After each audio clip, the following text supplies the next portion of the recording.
All right, so I took this panel that, if you saw my other video, is basically part of a system that mounts in the front of the sled here where the belt goes. The belt actually sits on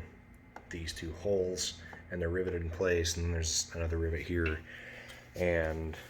a whole other piece which you'll see is missing if you're dealing with a stock sled and nobody's drilled it out yet. I just drilled mine out, took it out, again trying to solve the warping issue from the coolant bottle here. So basically what I did was the piece that I wound up cutting off actually sits something kind of like this, but it's not bent like that, and as you can see it's a pretty rough cut. I just cut it off with a pair of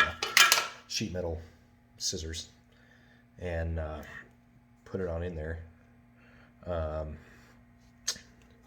So what I basically tried to do is just kind of get a little bit more air as it comes from the front through here. I'm hoping maybe it'll divert some of it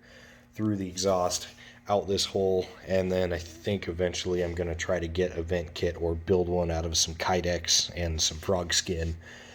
to kind of open up this area in kind of a square sort of fashion down here, something like that, to kind of bring more of the air out off of the exhaust and try to keep the heat from warping the cap, which you can kind of see. I don't know, the video's not great, but that warps a little bit, and I went ahead and fabricated my own sleeve kind of based off of what I saw online. And if you do the same thing, just be sure that I'll take my punch here to kind of try to point it out, but the video's not great. There's a little hole drilled right there, and as you can see, this hose that's right here, there's actually a hole that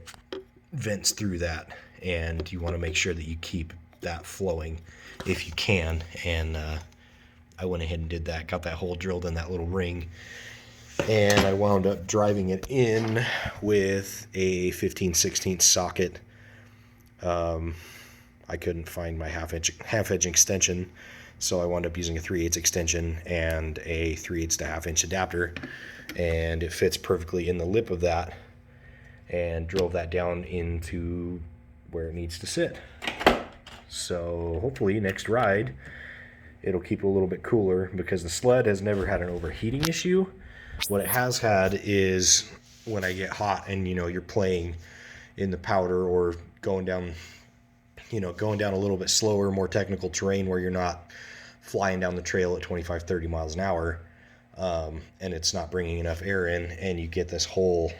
heat effect right through here, and it warps that bottle, and you stop on the trail and it's dribbling coolant out of that. So we'll see if it works. If it doesn't, I don't know, I might buy a new bottle and go ahead and buy the eBay sleeve kit, or pull this sleeve out and knock it into a new one. That way it has less of a chance for the plastic to expand and contract and warp out of shape, but we'll see.